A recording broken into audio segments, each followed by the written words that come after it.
10 नवंबर को हुए दिल्ली में कार ब्लास्ट की दिल को दहला देने वाली कहानी। शाम के 6:45 पर 10 नवंबर 2025 को दिल्ली के लाल किला के पास सुनहरी मस्जिद की पार्किंग लॉट से एक बाहर निकलती है गाड़ी जिसका नाम था I-20। ये गाड़ी रेड फोर्ट से यू टर्न लेती है और सड़क में सीधे सीधे चलते हुए 6:52 पर धीरे धीरे पहुंचती है रेड लाइट पर, जहां पर बहुत ज्यादा लोग वेट कर रहे थे। ये वाली रेड लाइट लाल किला के मेट्रो स्टेशन के गेट नंबर 1 के बहुत नजदीक थी। कुछ समय बीतता है और होता है एक बहुत बड़ा धमाका। ये ब्लास्ट इतना बड़ा था कि इसके आसपास 6 गाड़ियां और 3 ऑटो रिक्शा में आग लग जाती है। इस ब्लास्ट से आसपास की स्ट्रीट लाइट्स टूट जाती है और एंट्री गेट पर लगा हुआ शीशा भी टूटकर बिखर जाता है। ब्लास्ट से दूर खड़ी गाड़ियों के शीशे तक टूट जाते हैं और जो गाड़ियां ब्लास्ट में ब्लास्ट हो चुकी थी उनका मलबा 150 मील दूर तक जाकर बिखर जाता है। दिल्ली में हुए इस ब्लास्ट का पूरा रिकॉर्डिंग 2 कैमरों में कैद हो गया जो उस समय किसी ने फिल्मिंग के लिए ऑन किए हुए थे, और कैमरे में जब हम देखते हैं ब्लास्ट को तो दिल को दहला देने वाला ब्लास्ट हुआ था। वहां पर मौजूद आसपास के शॉपकीपर्स ने ये कहा है कि उन्होंने अपनी लाइफ में ऐसा ब्लास्ट पहली बार देखा है। ब्लास्ट के तुरंत बाद 6:55 पर फायर ब्रिगेड को कॉल किया जाता है और फायर ब्रिगेड की 7 गाड़ियां तभी निकल जाती हैं ताकि ब्लास्ट पर काबू पाया जा सके। तभी एम्बुलेंस को कॉल किया गया और 7:15 पर एम्बुलेंस भी पहुंच जाती है। वहां के चांदनी चौक के रहने वाले लोकल लोगों ने भी जख्मी हुए लोगों की बहुत हेल्प की। इससे पहले कि वहां पर एम्बुलेंस पहुंचती, वहां के लोकल लोगों ने ई रिक्शा के जरिए फट्टड़ लोगों को हॉस्पिटल पहले ही पहुंचा दिया था। इन लोगों ने जख्मी लोगों की बहुत ज्यादा मदद की। लोकनायक जयप्रकाश हॉस्पिटल में सभी घायल हुए लोगों को पहुंचाया जाता है। तकरीबन 20 लोग इसमें घायल हो चुके थे। हादसे में घायल हुए लोगों को जब हॉस्पिटल ले जाया जा रहा था तो 8 लोगों ने रास्ते में ही दम तोड़ दिया और अभी तक इनकी गिनती है जो मौत की वो 13 बताई जा रही है। धमाके के कुछ समय के बाद ही बॉम्ब विस्फोटक टीम भी पहुंचती है और जांच के लिए एनआई की टीम भी पहुंच जाती है। नेशनल सिक्योरिटी टीम भी तभी हरकत में आती है और मौके पर वहां पहुंच जाती है। सभी एजेंसियां मिलकर इन्वेस्टिगेशन में लगी हुई हैं ताकि जल्द से जल्द पता लगाया जा सके कि आखिर ये इतना बड़ा ब्लास्ट किस प्लानिंग के तहत करवाया गया, क्योंकि ये ब्लास्ट हुआ नहीं, करवाया गया है। इस घटना में जो लोग मारे जा चुके हैं उनमें से 6 की पहचान हो चुकी है। इससे पहले इंसान है लोकेश अग्रवाल जो उत्तर प्रदेश के रहने वाले हैं। दिल्ली में उनके बेटे की सास एडमिट थी, हॉस्पिटल में उनका हालचाल जानने के लिए आए थे। दूसरे हैं दिल्ली में बस कंडक्टर की जॉब करने वाले अशोक कुमार जो ड्यूटी के बाद अपने घर जा रहे थे। और तीसरे हैं कॉस्मेटिक शॉप के ओनर और व्यक्ति पंकज सहनी जो एक कैब ड्राइवर थे। एक और विक्टिम दिनेश मिश्रा जो चांदनी चौक में साड़ियां और कपड़े बेचने वाली दुकान पे काम करते थे। नोमा नाम के व्यक्ति जो एक कॉस्मेटिक शॉप पर जॉब करते थे। और इस ब्लास्ट का शिकार हुए एक व्यक्ति जो ई रिक्शा चलाते थे और अपनी फैमिली के इकलौते अर्नर थे। होम मिनिस्टर अमित शाह रात के 10 बजे के करीब घायल हुए लोगों को मिलने के लिए हॉस्पिटल पहुंचते हैं। अमित शाह का बयान आता है कि इस ब्लास्ट के हर एक एंगल को अच्छे से इन्वेस्टिगेट किया जाएगा और जिन्होंने ऐसा किया है उन्हें बख्शा नहीं जाएगा। टाइम्स ऑफ इंडिया की खबरों के हवाले से पता लगा है कि इस I-20 कार का नंबर था HR 26C7674 और इस गाड़ी को मोहम्मद सलमान ने खरीदा था। हरियाणा के गुड़गांव के रहने वाले मोहम्मद सलमान को जब पुलिस ने डिटेन किया तो उन्हें पता चला कि इसने वो गाड़ी दिल्ली के गोखरा के रहने वाले देवेंद्र को बेच दी थी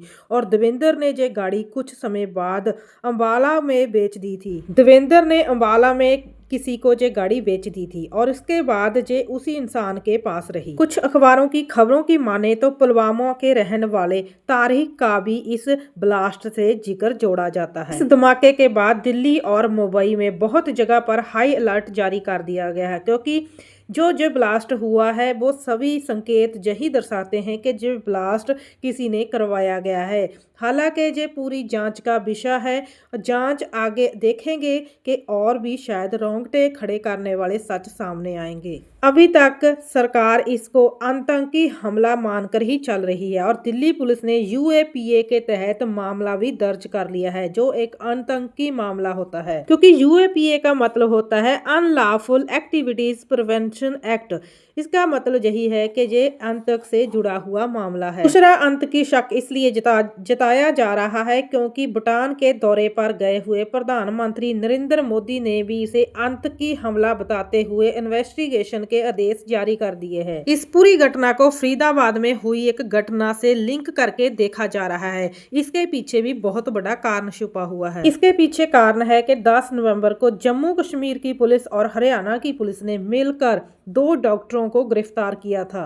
इन पर आरोप लगा है कि ये पाकिस्तान के जैसे मोहम्मद और अमर अलकायदा के संगठन अंसर गजवातुल हिंद यानी कि AGH के लिए काम करते हैं। असल कारण ये है कि कुछ समय पहले श्रीनगर में जैसे मोहम्मद की सपोर्ट में कुछ पोस्टर लगे थे और इन पोस्टर पर पुलिस और फौज को शरेआम धमकी दी गई। जब पुलिस ने पोस्टर के इस मामले को इन्वेस्टिगेट किया तो काजीगुंड के डॉक्टर आदिल मजीद रादर, जो यूपी के सहारनपुर के हॉस्पिटल में काम कर रहे थे, उनका नाम सामने आया और उनको सहारनपुर से अरेस्ट कर लिया। पुलिस ने इसे अरेस्ट किया तो पता चला कि पिछले साल से अक्टूबर महीने से अनंतनाग गवर्नमेंट मेडिकल कॉलेज में ये काम कर रहा था। जब पुलिस ने यहाँ मेडिकल कॉलेज में इसका लॉकर चेक किया तो वहां से उन्हें AK-47 मिलती है। फिर आदल की हेल्प से ही पुलिस मोहम्मद अहमद गिनाई, जो पुलवामा का रहने वाला था, उस तक पहुंच जाती है, जो फरीदाबाद की यूनिवर्सिटी में पढ़ाने की नौकरी करता था। मोहम्मद अहमद गिनाई को डिटेन करने के बाद उससे पूछताछ की गई और फिर पुलवामा के ही गांव में छापेमारी की गई, जहां पर पुलिस के द्वारा छापेमारी की जाती है। पुलवामा में मुजम्मल अहमद गिनाई ने जहां पर किराए पर मकान ले रखा था और इस मकान से पुलिस को 360 किलो के करीब एक्सप्लोसिव मटेरियल मिलता है, जिसे IED बोलते हैं। 3000 किलो के आसपास ऐसा मटेरियल मिलता है जो कि विस्फोटक बम बनाने के काम आता है। सारे मटेरियल में अमोनियम नाइट्रेट बताया जा रहा है, जो धमाके के लिए बम बनाए जाते हैं उनमें इनका यूज होता है। इसके अलावा पुलिस ने यहाँ से एक walkie talkie, 20 timer, remote, battery, 5 kilo heavy electric wires जो बम बनाने के काम आते हैं, और भी बम बनाने का सारा मटेरियल यहाँ से बरामद हुआ है। यहीं से पुलिस को 3 मैगजीन, 3 राइफल और एक पिस्टल भी बरामद हुआ है। इन सभी चीजों से यही लग रहा है कि बहुत बड़ी साजिश को अंजाम देने की तैयारी हो रही थी। इन सभी लोगों की गिरफ्तारी के बाद, लेकिन रेड फोर्ट में हुए कार ब्लास्ट से पहले पुलिस ने ये बताया था कि इनकी इन्वेस्टिगेशन अभी भी चल रही है। तो फरीदाबाद में आतंकवाद से रिलेटेड और दिल्ली में कार ब्लास्ट से रिलेटेड जितने भी ब्लास्ट हुए हैं दोनों में, इन दोनों को एक साथ जोड़कर देखा जा रहा है। DTN एक्सप्रेस और जम्मू कश्मीर की टॉप पुलिस की इन्वेस्टिगेशन के हवाले से यही खबर निकलकर सामने आ रही है कि फरीदाबाद के जो लोग अरेस्ट किए गए थे उनों से ही रिलेटेड है जे दिल्ली में जो कार ब्लास्ट हुआ है, दोनों का संबंध जुड़ा हुआ है। लेकिन अभी लोगों के सामने इस न्यूज़ को रिवील नहीं किया गया है क्योंकि पूरी तरह से अभी इन्वेस्टिगेशन कंप्लीट नहीं हुई है। इनके साथ 2 और डॉक्टर भी बताए जा रहे हैं, जिनमें से लखनऊ की रहने वाली एक महिला डॉक्टर भी है, जिनको पुलिस ने ऑलरेडी अरेस्ट कर लिया है। लेकिन उमर नबी नाम का एक डॉक्टर अपने साथी डॉक्टर की गिरफ्तारी के बाद वो भाग चुका है और पुलिस की से अभी भी बाहर है। और खबरों के मुताबिक यही पता लगा है कि उमर नबी ने ही ये ब्लास्ट किया है, जो पुलिस की पहुंच से बाहर है। जिस समय ब्लास्ट हुआ उस समय पुलिस की माने तो गाड़ी में जे उमर नबी मौजूद था, क्योंकि ये भी यहीं से आता है जहां से मुजम्मल पुलवामा का रहने वाला है, तो उमर नबी भी वहां का ही रहने वाला है। जिस यूनिवर्सिटी में मुजम्मल काम करता था उसी में उमर नबी भी था, तो यहाँ इन दोनों का कनेक्शन बताया जा रहा है। सबसे बड़ा सबूत यही मिला है कि आखिरी बार ब्लास्ट हुई गाड़ी उमर नबी के पास ही थी, वही इस गाड़ी को चला रहा था। और सबसे बड़ा कारण यही है कि उनकी मां के सैंपल भी इसलिए लिए गए हैं ताकि डीएनए टेस्ट किया जा सके। जो लोग मरे हैं धमाके में, उनमें डीएनए मैच किया जाएगा उमर नबी की मां का, ताकि पता लग सके क्या उन मरने वाले लोगों में से उमर नबी हैं या नहीं। यह खबर भी सामने निकल कर आई है कि जब उमर नबी के बाकी साथी गिरफ्तार हो जाते हैं तो ये बहुत डर जाता है। उसी डर और घबराहट का नतीजा है कि पैनिक और डिप्रेशन में आकर उसने इतना बड़ा ब्लास्ट कर दिया। ये ब्लास्ट पूरी तरह से डेवलप नहीं हुआ था, अच्छे से इसको ब्लास्ट नहीं किया था, जिस वजह से इसका इम्पैक्ट भी लिमिटेड ही रहा और ज्यादा लोगों को नुकसान नहीं पहुंचा। ये एक ऐसा ब्लास्ट था जो दिल दहला देने वाला था। कितने लोगों के घर उजड़ गए, कितने लोग इस ब्लास्ट के कारण बर्बाद हो गए। लेकिन हमें धैर्य रखने की जरूरत है। हम तुरंत ही सरकार पर इसका आरोप नहीं लगा सकते।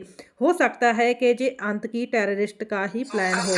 एक तो हमारे देश में जो मंदभागा ब्लास्ट हुआ है, इतने लोगों की जान चलेगी। दूसरा, अब जो लोग इस देश के खिलाफ अपने अंदर जहर उगलते रहते हैं, वो इस चीज़ को यूज़ करेंगे देश की ही सरकार के खिलाफ, लोगों को भड़काने के लिए, हिंसा को फैलाने के लिए। लेकिन हमारा सभी का यही फ़र्ज़ है कि हम शांति बनाई रखें और उस वक्त का इंतज़ार करें जब इस सभी चीज़ों की इन्वेस्टिगेशन अच्छे से कंप्लीट हो जाए और सच्चाई हमारे सामने आ जाए। क्योंकि ज़रूरी नहीं कि सरकार ही इसके पीछे होए। माना कि सरकार ऐसा बहुत कुछ करती है अपनी इलेक्शन को जीतने के लिए, अपने फेवर में लोगों को करने के लिए, लेकिन हर बार सरकार ही गलत हो ऐसा ज़रूरी नहीं।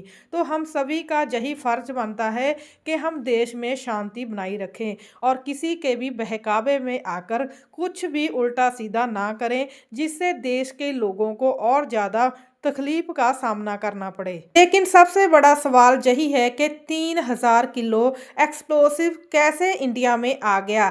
6 साल पहले पुलवामा में जो कुछ हुआ था वैसा ही अभी भी हुआ। उस समय भी एक्सप्लोसिव बहुत बड़ी मात्रा में देश में एंटर हुआ था।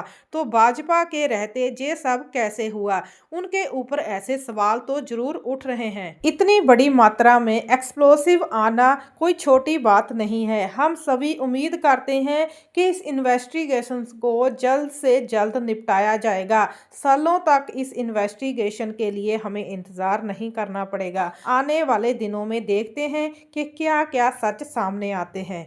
आप इस सारी रिपोर्ट के बारे में क्या कहना चाहेंगे? अपने कीमती विचार हमारे साथ कमेंट सेक्शन में शेयर जरूर करना।